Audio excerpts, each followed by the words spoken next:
believe in life after death. I've been there. This time on Unexplained Mysteries, Dead and Back Again. 13 million Americans have had some type of near-death experience. A soldier is shot and believes he's dead. I was in this dark corridor, and I suddenly came into a bright, white light. Witnesses report that near-death experiences contain similar features. There's a sense of being separated from the physical body. I do remember being up in the corner suddenly of this room. And many people are overwhelmed with a feeling of peace. They seem to go through this tunnel into an incredibly brilliant and warm and loving and accepting light. The light is all around you. It is you. A light which some interpret as a higher power. I was back with my Creator, with God. A teenage boy is in a paralyzing accident. He believes he was saved by spiritual beings. A woman is trapped in her car with her children. Somehow, she finds the strength to survive. I had this incredible feeling come through me. I call it liquefied love. Survivors of near-death experiences report a greater understanding of their lives. I had a panoramic review of my life, every experience I'd ever had. I was told that I had not completed my time on Earth. The incredible account of a Canadian man who believes his life is linked to a Holocaust victim. I then realized that I died from suffocation because of the bodies on top of me. World-famous psychic James Van Praagh helps a man plagued by the death of his mother. The biggest thing I would hope for is just a chance to say goodbye. And that I loved her very much.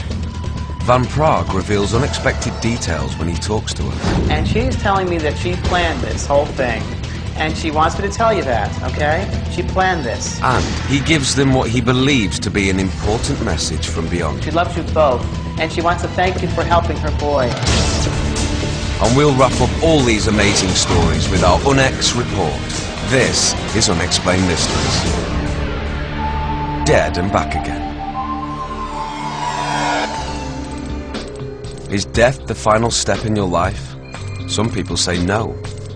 They have met angelic beings and reviewed their lives all after they were legally dead, but they seemingly came back to tell about it. A GI was seriously wounded in battle. It happened when I was 19 years old, serving in Vietnam as a combat infantry soldier. Vandenbush was hit in the right eye and vocal cords. He thought his life had come to an end. And I laid down, and the next thing I know, the war was gone. There was no more shooting, no more noise. And I was in this dark corridor, and I suddenly came into a bright, white light. But he believes he wasn't destined to remain in the light. It was like, you have to go back because you have a higher purpose. So I turned, I was back in the dark corridor, and suddenly back, lying on the ground in the war zone. We're all going to die, it's inevitable. But that doesn't frighten me. I have no fear of death. I know that death is peaceful. Experts note similar qualities in their near-death research. A core near-death experience has several distinct features. There's a sense of being separated from the physical body, being able to look at it like a spectator would, from an elevated position above it. A real estate broker went into shock and his heart stopped. I do remember being up in the corner suddenly of this room where the doctors were.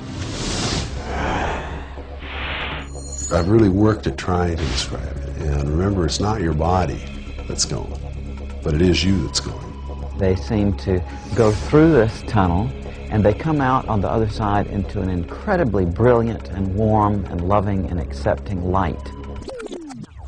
An artist was almost killed in a car accident. He too claims to have seen a light. The light is all around you. It is you. It's like totally encompassing with your being. If I ever get fearful in this conscious life, I can think back to that time and think, well, it was a beautiful experience. So what's there to be afraid of? Experts claim that one does not have to be near death to have this sensation. You could be in a deep spiritual crisis. You could have a spontaneous out-of-body experience. You could have this kind of experience as a result of meditative practice. You don't necessarily have to be physically close to death. But some experts counter that these experiences are difficult to categorize. But one of the problems with some of the explanations is they always try to explain it in terms of their specialties. Zaleski has studied concepts of death throughout the ages. I think they do reflect cultural expectations, cultural aspirations that go very, very deep and go much deeper than some of the influences that we might be exposed to in a Sunday school classroom. A high percentage of Americans believe they or someone they know have had a near-death experience. 13 million Americans have had some type of near-death experience. I'm just one of them. I believe that it's important to get the message out about the near-death experience because there's just too many people afraid of death. Near-death experiences share a similar sensation of being out of body. You're helpless. You feel helpless. For the first time in your life, you're totally helpless. Then I felt a tremendous sinking sensation, and then I came out of my chest and rose up to the ceiling, and I could look down and see my body lying there on the bed. And rapidly, I'm pulled out of my body and right into a dark, totally dark tunnel with a sensation of speed, rapid speed. I saw a pinpoint of light in this blackness, and I was attracted to it. So I turned and I began to travel very rapidly towards that bright light. I was part of the light, and the light was part of me. It was not painful. It was absolutely wonderful. Witnesses say it's a profound learning experience. And I was able to ask thousands of questions, millions of questions, and have every one of my questions answered. Then to my right came a being of light. And this being was there to witness or be with me. I had a panoramic review of my life. I felt every emotion, everything I'd ever done, every word I'd ever said, and every experience I'd ever had with anyone that I'd ever come in contact with. When I re-entered my body, it was like I'd been in a car crash. I crashed back in. It was a jolt that I felt right down to the fiber of my spine. There is absolutely no way to fully describe the beauty that is there. They said a good analogy would be that heaven is like the print and earth would be much like the negative. Many doctors and scientists insist that near-death experiences are caused when the brain doesn't get oxygen. There's nothing magical about a near-death experience. The basic themes of the near-death experience are remarkably similar across cultures, the reason being that the 5 billion brains that make up this planet are remarkably similar in their structure. Dr. Persinger feels an NDE could be replicated artificially by subjecting the brain to low-level magnetic fields. If you stimulate the brain with a different kind of pattern, you make the person feel pleasurable, leaving their body. In fact, the most common experiences in the chamber are feeling detached, feeling floating, feeling as if there's a sense of a presence. For those who claim near-death experiences, scientific rationale comes up short. The fact that we now understand the part of the brain that mediates the experience does not demean the experience and does not make it less useful or less important. There are things that happen in a near-death experience that have yet to be explained by the brain. Even though you might get a doctor to explain to me my body, they cannot explain to me my spirit. Later, on Unexplained Mysteries, a paralyzed teen gives up hope, then has an enlightening experience. It was very dark and lonely, and that was just replaced by a brilliant light. A family car tumbles into an icy river. The father dies, but his wife is sure his spirit helped them survive. He knew that the only way that his family was going to make it was if he could be there and help us. A farmer is convinced that a Holocaust victim is reincarnated in his soul. Without a doubt, it was not me. It was another man. And some experts agree with him. We have many stories of people reincarnating from disasters. A well-known psychic helps a troubled young man by appearing to talk to his dead mother. And your mom is here, and she's giving you both a kiss. The emotional reunion brings up difficult memories. And it's like she stands on that road and she looks around, and I don't know what it means. Plus, we'll wrap it all up in the UNX report, here on Unexplained Mysteries.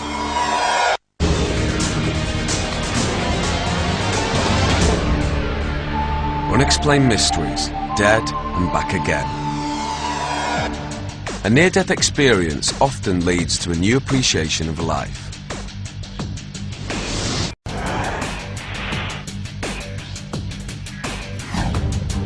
Tragedy strikes a tight-knit family when one of the boys has a terrible accident while searching for the perfect Christmas tree. The hill was very, very steep. The tree was very, very tall. And it was starting to get dark. It was definitely like I was possessed to get the tree. I didn't see any danger. Will climbed the tree to cut off the top, then his life changed forever. I just was enjoying the beauty when I could feel my arms scrambling out, trying to find branches, but I didn't have any control. I remember hitting the ground, but it wasn't very intense, like you might think. It was just like jelly splatting on the floor, and I couldn't feel anything. Will had fallen 50 feet. Doctors were extremely concerned about his condition.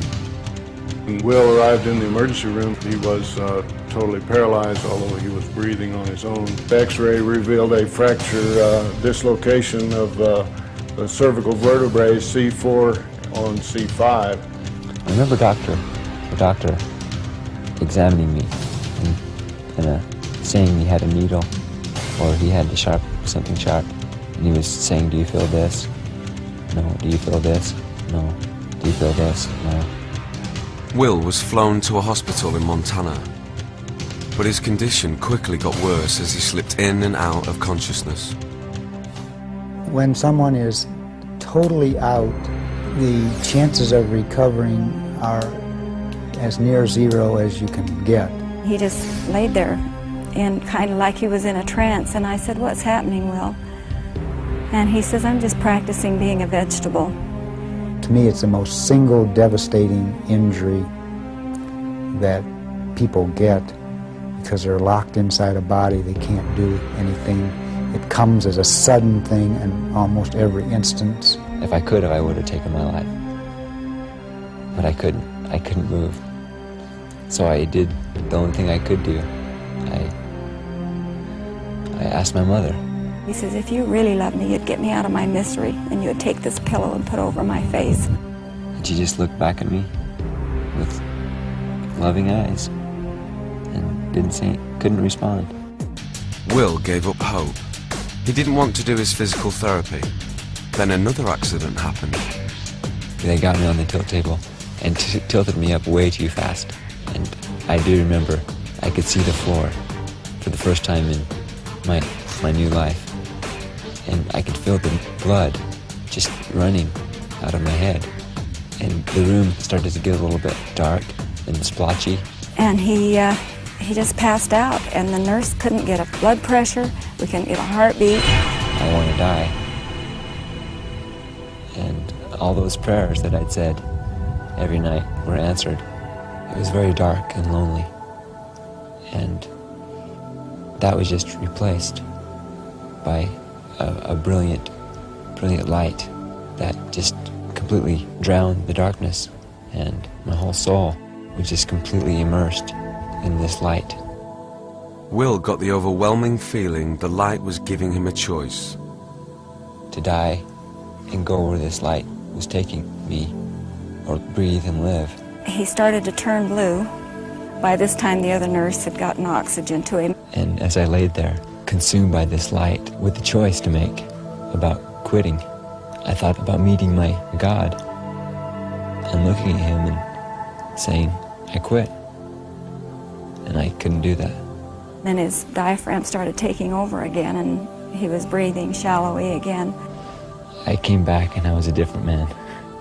I could just feel my face shining, and I just glowed. Like many people with near-death experiences, Will's outlook on life completely changed.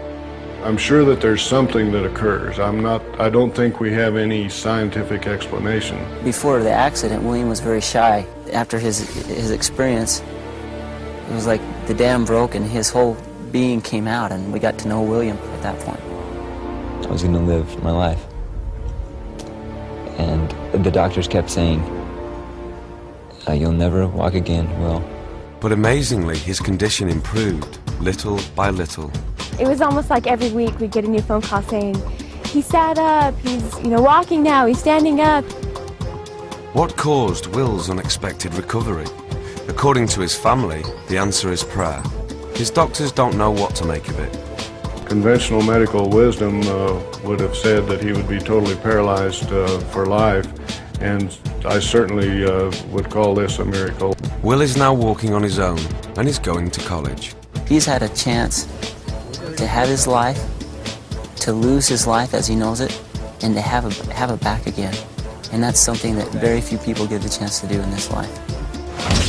Many people claim they've sensed the presence of a loved one, even after they've died.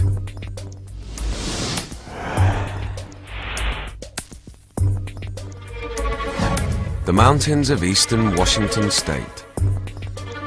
A family is on its way back from a ski trip.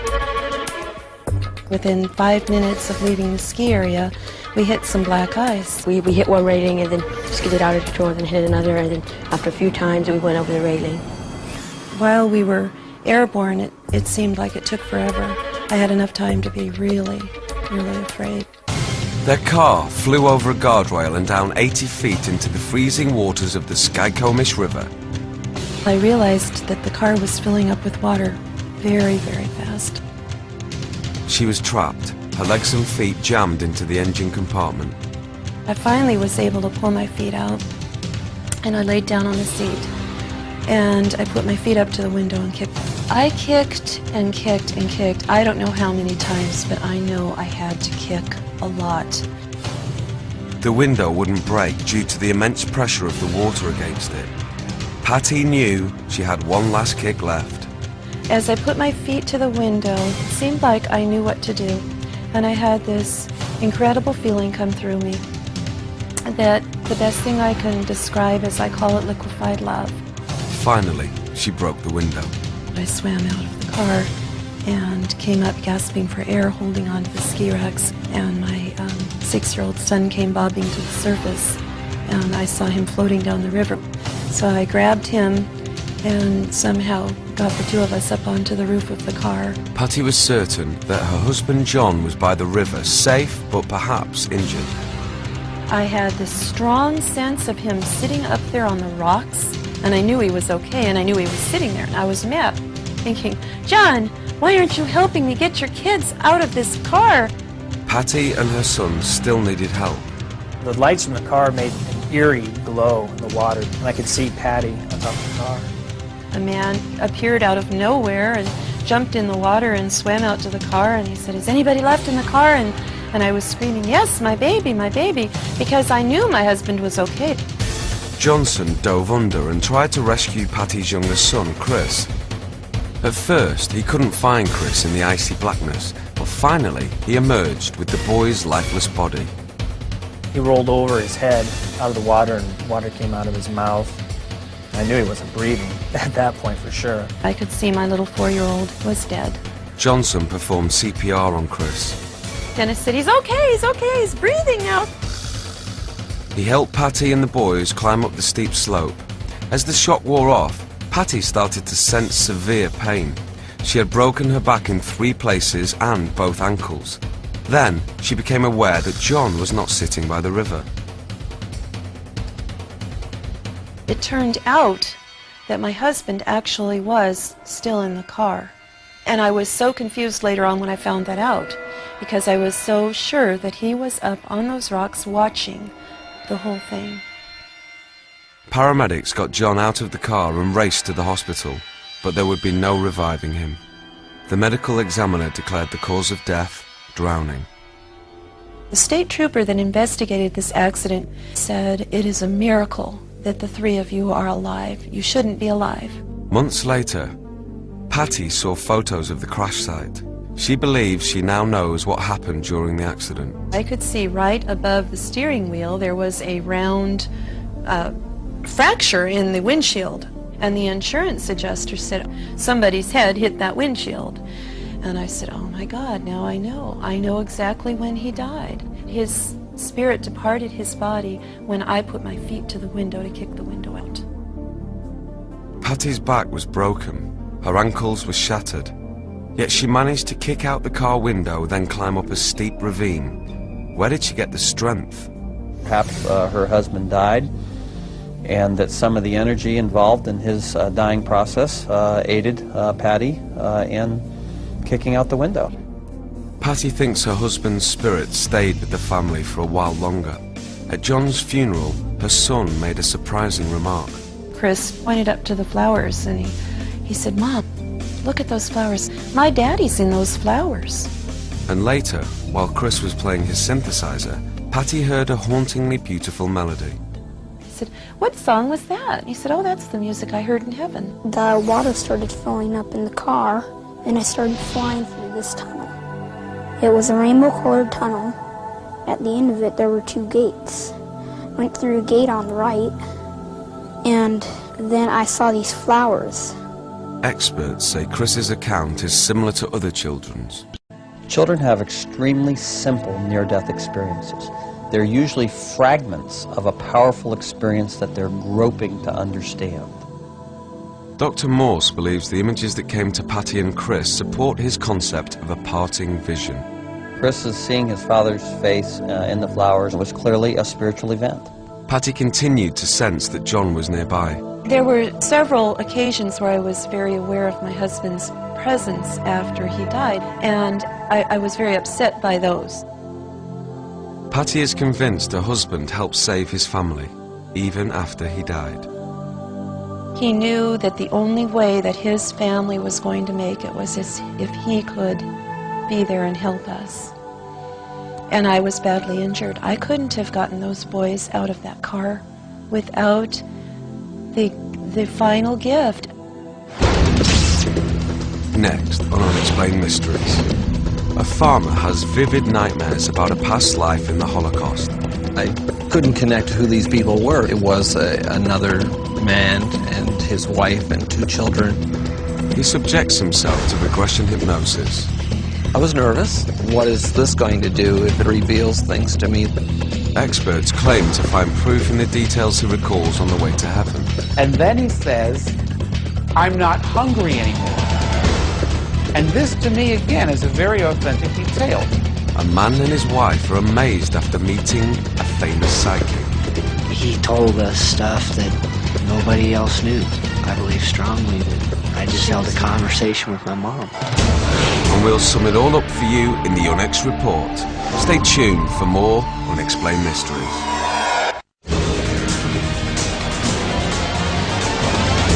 Unexplained Mysteries, Dead and Back Again. Many people believe their bodies are inhabited by reincarnated souls. A farmer in Nova Scotia is suddenly racked by nightmares of the Holocaust.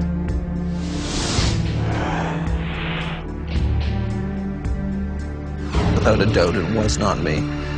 It was another man and his wife and 2 children, an older gentleman and a dog. I couldn't connect who these people were. We have many stories of people reincarnating from disasters. Many people are not aware that Hasidic Jews do believe in reincarnation. In his dreams, Whittier saw an old clock that would prove to be significant. It was black, tall, very quiet. No one would find us because it was so quiet. At the last part of the dream, I was told that this clock was now in Canada, and it could be found at a new antique shop that had opened on our Route 1, which is our main road. As he was on the phone telling me about this, I felt shivers go up my spine. Here was a man who had dreamed of a clock from Europe in another life and found that clock in an antique store by following directions in the dream. To find out the identity of the people in his dreams, Whittier sought out a hypnotist who specialized in regression therapy. I speak direct to your subconscious mind, and I'll say, I want you to move back to that event. In an exclusive session taped by our cameras, McAdoo hypnotized Whittier. Your mind is relaxed and you are beginning to feel at peace. What is happening here today where you are? Worried and scared. In his past life, Whittier claims he was a Jewish telegraph operator named Stefan Horowitz. His family was hiding in a root cellar. How long do you stay here? For more than 2 weeks. We went on to when he was captured by the Germans, and his family was taken by truck and then by train to the camps. Then we moved to the last day of his life. What I remember is being taken to a place outside of the camp and being taken and stood along a trench, and we had no idea what was in the trench until we actually were made to stand there. And when you looked down in the trench and saw the rest of the bodies, you knew what was going to happen. And then I remember being shot through the back and falling into the pit. It was an absolutely devastating feeling to know that you actually were being somebody else and you were being shot and you were actually dying. During the regression, Whittier seemed to tense as if he had actually been shot. I then realized that I actually didn't die from being shot, that I died from suffocation because of the bodies on top of me. Move out of the body and tell me what it feels like as you lift out of the body. Oh, there's so many people that are going up. Did you see this light? It's so bright. There's rays of blue light that are coming. And then he says, I'm not hungry anymore. And this, to me, again, is a very authentic detail, because the immediate realization as he enters the gates of heaven is that he's no longer hungry and he's no longer cold. And if he were making up the story, that would not likely be the first thing you would say upon being in the gates of heaven. Whittier says he saw a blue light, and that surprised him. In this life, he had read in books, etc., that it should be a white light, it should be a yellow light. Well, in Jewish mystical tradition, the light is a blue light. And considering that his own background is Christian, he didn't see angels with harps, he didn't see Jesus. He saw what I believe Stefan Horowitz would have expected to see, a very Jewish model of heaven. Rabbi Gershom has a theory about Holocaust reincarnation. What I believe happened in the Holocaust is that so many Jews were killed at once, and entire family lines were destroyed, that these people could not come back in their own village or their own family line. So they sought out the nearest body they could find. Whittier was plagued with questions until he was hypnotized. I now have a real sense of peace. And what about the clock that Whittier had such strong images about in his dreams? It's my belief that it was the will of God that he have this clock returned to him. Now, the clock itself was a very expensive antique that Bruce could not afford to buy. And as I began to tell the story in conferences around the country, people began to pass the hat and collect money to ransom the clock. And so the clock now sits in Bruce's home. It certainly has increased my belief in the spirit world. And without their help and the guides and those that are dealing with us on the other side, that there was no way that clock would arrive. Rabbi Gershom believes that there is a powerful reason why Bruce Whittier and people like him experience reincarnation visions. Jewish culture has survived. The Nazis did not succeed in destroying that. And so those who still have pain from that other life can find much healing in finding out what it was that they gave their lives to preserve. Some people believe that psychics can communicate with spirits of the dead.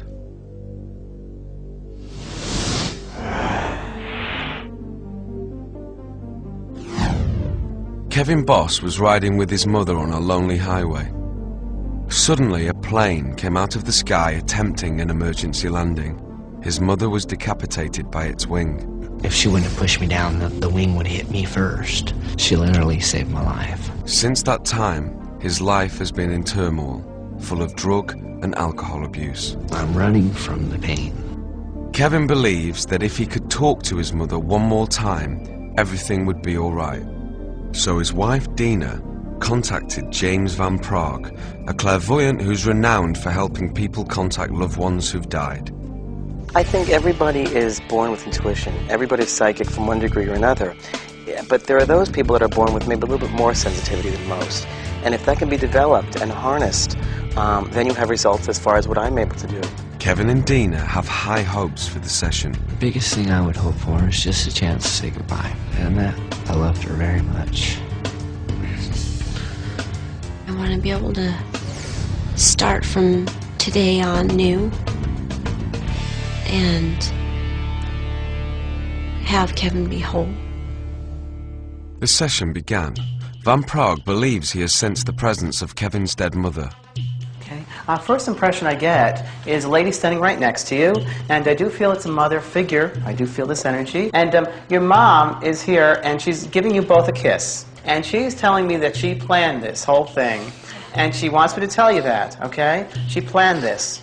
And she's giving love to the babies, and I don't know what she's talking about, but she's talking about the babies. You have babies, yes, right, you have babies. And she's telling me, now you might find this very funny, but she's telling me you're going to have another baby. Has there been talk about you having another child? Yes. And one of the babies' names, is it named after her?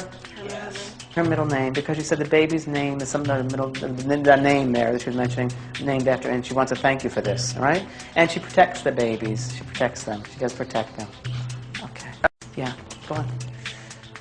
Van Praagh surprises the couple by telling them something very personal about their family.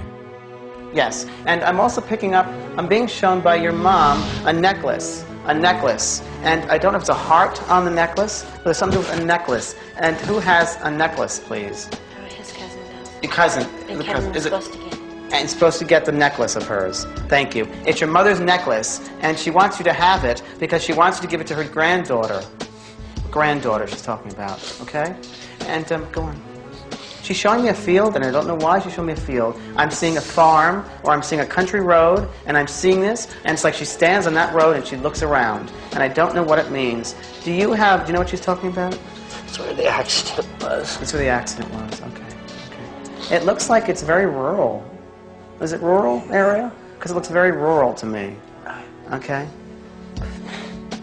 Yes, and it's hard for you to go down that road. You understand? So it's very hard to go down that road. Okay? Then Van Praagh gave Kevin the information he needed to hear. And she wants me to tell you that don't you care what others think. Don't you care what the others think. They blame you, you know? They blamed him. They blamed him for her death. They blamed you. And it's not your fault. You understand that? It's not your fault. So please be aware of that. She said that. It's not your fault. I love you both. She loves you both. And she wants to thank you for helping her boy. You've helped him a great deal, Dina. You've helped him in his life. You understand? You've helped him in his life. Van Praagh relayed a message, supposedly from Kevin's mother, to help him move on. It's almost as if she wants you to get yourself going, or, get yourself going. And she's loving. She loves you, and she said it in a very loving way. But she says it's time to grow up. You understand? It's time to grow up. And you had a hard life. You've had a hard life. But she says you can do it. You can do it. And you said you can do it. Happy with you. She's proud of you, your mom. Your mom's very proud and happy with you, and she loves you very, very much. You make your mom proud. She says you make your mom proud. You make your mom proud, and she's so funny. She's toasting you. She's toasting you. And I don't know if that makes sense to you, but I see her toasting you. Does that make sense with her character? Because that's what I'm seeing. Very much so.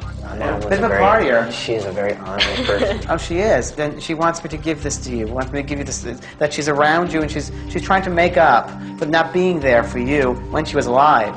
And she's with you, with the kids. Yes, very much. Any other question you'd like to ask? I'd just like to tell her I love her, and I thank her. I really thank her. Yes. Good, thank you very much. She wants to thank you. I love you. She loves you both. Okay, there you go. Okay? Yeah, I'm great. Okay. You're welcome. You're very welcome. I'm the radio, and one day the radio might be working really well, and other days it might be hard to hear. So I never take it for granted. Kevin was profoundly affected by Van Praagh's psychic abilities. He told us stuff that nobody else knew. and there was no way he could have found out, you know. So, without a doubt, I believe strongly that I just held a conversation with my mom. I felt this weight completely leave him. That happens when there's a little more self-confidence there, there's a little more love there. I think that he had closure, and I think it has changed his way of looking at life.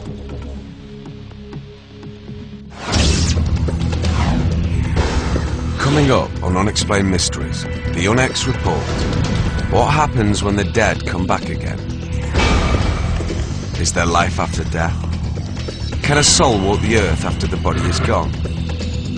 Do these spirits communicate with the living? We'll dig deeper for the answers next on the UNEX report.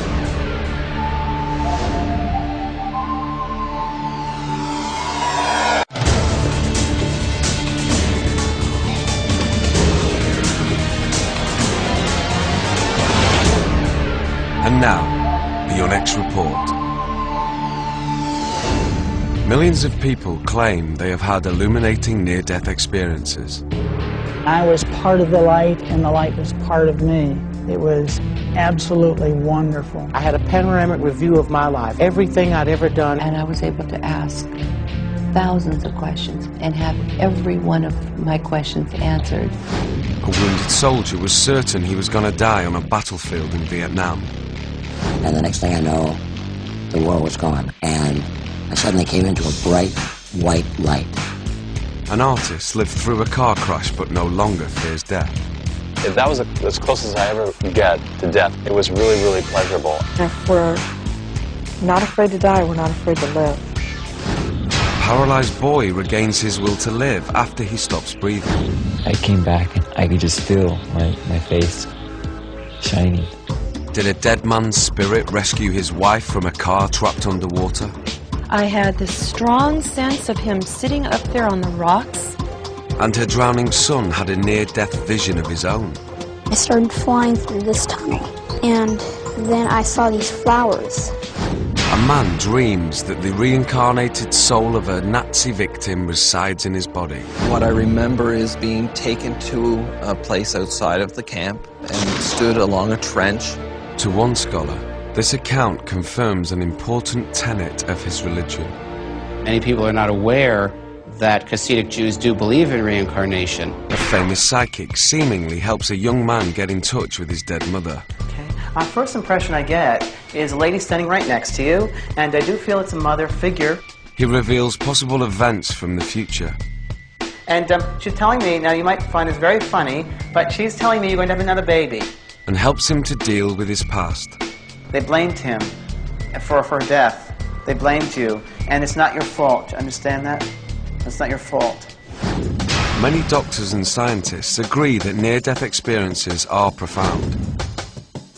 I don't think we have any scientific explanation. But are they spiritual events? Researchers disagree. There's nothing magical about a near-death experience. I think they do reflect cultural expectations, cultural aspirations. The near-death experience, for many, it has changed their lives. Is it a glimpse into the beyond or a biochemical response? Whichever it is, there seems to be no doubt about its powerful effect. But the final answers to these questions must remain an unexplained mystery. Death is the last great mystery. It's not a free ride, but we're all going to take the trip.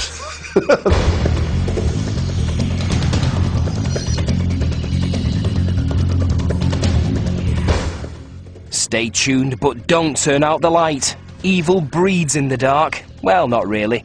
After the break, as if going to prison wasn't bad enough, they've had to make it haunted as well.